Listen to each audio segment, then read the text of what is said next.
అసమర్థత, అనుభవలేమితో అత్యంత తక్కువ కాలంలోనే అప్రతిష్ట మూటగట్టుకుంది కాంగ్రెస్ ప్రభుత్వం అని అసెంబ్లీ సమావేశాల్లో అన్నారు ఎమ్మెల్యే పల్లా రాజేశ్వర్ రెడ్డి.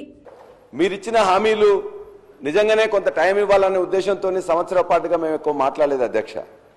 మీరు ఎవరు ప్రజాకున్నా మీరు బాండ్ పేపర్స్ ఇచ్చిండ్రు, నమ్మకం కలిగించడానికి డేట్స్ ఇచ్చిండ్రు, అదేవిధంగా డెడ్ లైన్స్ ఇచ్చిండ్రు.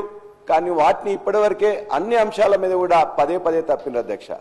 దరిదాపుగా ఇవాళ ఇచ్చిన హామీలలో ఒక 10% మీరు మొదలుపెట్టింది, కానీ ఆ 10%లో కూడా అరకొరగానే ఉన్నాయి తప్ప పూర్తిగా ప్రజలందరూ విశ్వాసం కలిగించే విధంగా, వాళ్ళకు ఉపయోగపడే విధంగా ఏ ఒక్క పథకం కూడా ఇప్పటిదాకానైతే పూర్తిగా చేయలేదు అధ్యక్ష.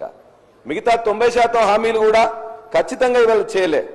ఒక విధంగా చెప్పాలంటే ఈ ప్రాంతంలో నేను చదువుకోవడం కానీ లేకపోతే చూస్తే 19 ప్రజాస్వామిక ప్రభుత్వాలు ఈ తెలంగాణ ప్రాంతానికి ఇప్పటిదాకా 1951 నుంచి వస్తే, ఆ 1951 తర్వాత తెలంగాణ ఏర్పడిన తర్వాత 3 ప్రభుత్వాలు వస్తే, ఇన్ని ప్రభుత్వాల్లో కూడా ఇంత అప్రజాస్వామికంగా ఇంత అహంకారపూరితంగా ఉన్న ప్రభుత్వం మాత్రం ఎక్కడ లేదు అధ్యక్ష.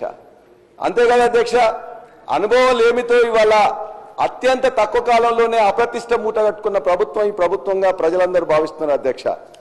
అంతేకాదు అధ్యక్ష, ఇవాళ అనేక హక్కులను ఎవరన్నా నిజంగా ఈ పని చేయలేదని చెప్పేసి ఎక్కడ ఎవరన్నా అడిగితే, గ్రామాల్లో కరెంట్ రాలేదనో పంట ఎండిపోతుందనో ఎవరైనా జర్నలిస్టులు పోయి అక్కడికి అడిగినట్లయితే ఆ జర్నలిస్టుల మీద కూడా కేసులు పెట్టే, మహిళా జర్నలిస్టుల కేసులు పెట్టే దుస్థితి మాత్రం ఏనాడు ఏ ప్రభుత్వంలో రాలేదు అధ్యక్ష.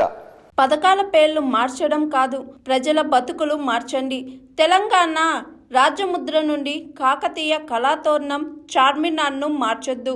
మారిస్తే మళ్ళీ మేము అధికారంలోకి రాగానే తెచ్చుకుంటాం. రాణి రుద్రమ్మదేవి సాక్షిగా, సర్దార్ సర్వాయి పాపన్న గౌడ్ సాక్షిగా, దొడ్డి కొమురయ్య సాక్షిగా, చాకలి ఐలమ్మ సాక్షిగా, సమ్మక్క సారక్క సాక్షిగా మా ఆత్మగౌరవం కొరకు పోరాడతామని అసెంబ్లీ సమావేశాల్లో మాట్లాడుతున్న ఎమ్మెల్యే పల్లా రాజేశ్వర్ రెడ్డి. కానీ ఇవాళ మరలా దాన్నే ఇవాళ మొత్తం కూడా తెలుగులో కానీ ఇంగ్లీష్లో కానీ మరి రిలీజ్ చేసిన దాంట్లో ఆ 2 లేకుండానే ఇచ్చారు. అంటే ఇది కావాలని చేసిండ్రా లేకపోతే మొత్తం మార్చాలని చెప్పేసి అనుకున్నారో దయచేసి మీరు ఆలోచించాలి. ఇవాళ కాకతీయ కళాతోరణం కానీ చార్మినార్ కానీ రాజముద్ర నుంచి తొలగించడం ఖచ్చితంగా చారిత్రక ద్రోహం తప్ప మరొకటి కాదు అధ్యక్ష. ఇవాళ మేము తెలంగాణ తల్లిని మార్చినాం అతి సామాన్యంగా ఉండాలని చెప్పేవాళ్ళు ఎవరు అధ్యక్ష?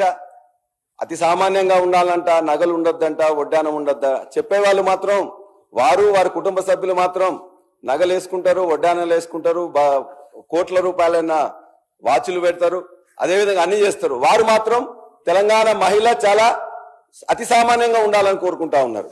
అంతేకాదు తెలంగాణ తల్లి నుంచి వెళ్ళి బతుకమ్మని వేరు చేయడం అంటే తెలంగాణ బతుకును అవమానం చేయడం తప్ప మరొకటి కాదు. తెలంగాణ తల్లి ఉద్యమాగ్నిలో పుట్టింది. ఎవరి కుట్రల నుంచేలో, కువారం నుంచేలో, ఓర్వలేని తరం నుంచేలో పుట్టలేదు అధ్యక్ష.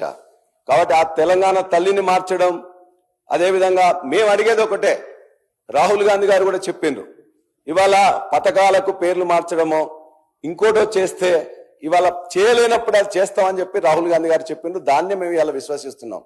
పేర్లు మార్చడం కాదు, నెంబర్లు మార్చడం కాదు, ప్రజల యొక్క బతుకులు మార్చండి. ఆ ప్రజల బతుకులు మార్చే దాంట్లో ఖచ్చితంగా సమాజం గమనిస్తున్నది. మేమందరం కూడా ఇవాళ తెలంగాణ కళాతోరణాన్ని దాన్ని మార్చదలుచుకుంటే, చార్మినార్ రాజముద్రలా మార్చదలుచుకుంటే మేము వరంగల్ జిల్లా వాసులమే కాదు, మొత్తం తెలంగాణ యావత్తు ఆత్మగౌరవంతో బతికే వాళ్ళం. అన్నం ఉన్నా లేకున్నా కూడా కాదు. అందుకే మేము ఖచ్చితంగా చెప్తున్నాం, వరంగల్ మహనీయులైన రాణి రుద్రమదేవి సాక్షిగా, సర్దార్ సర్వాయి పాపన్న సాక్షిగా, తెలంగాణ సాయుధ పోరాట తొలి అమరుడు దొడ్డి కొమరయ్య సాక్షిగా, మా అక్క చాకలి ఐలమ్మ సాక్షిగా, సమ్మక్క సారక్క సాక్షిగా మా ఆత్మగౌరవం నిలబడడానికి ఖచ్చితంగా పోరాడతాం. మీరు దయచేసి మార్చవద్దు. మారిస్తే మళ్ళా మేము వచ్చిన తర్వాత మళ్ళా మేము తెచ్చుకుంటామని కూడా మీకు తెలియజేస్తున్నాం అధ్యక్ష. Hi, this is Swathi. Like చేయండి, షేర్ చేయండి, కమెంట్ చేయండి అండ్ సబ్స్క్రైబ్ చేయండి GRTV. Hi, this is Monica. Please like, share and subscribe GRTV.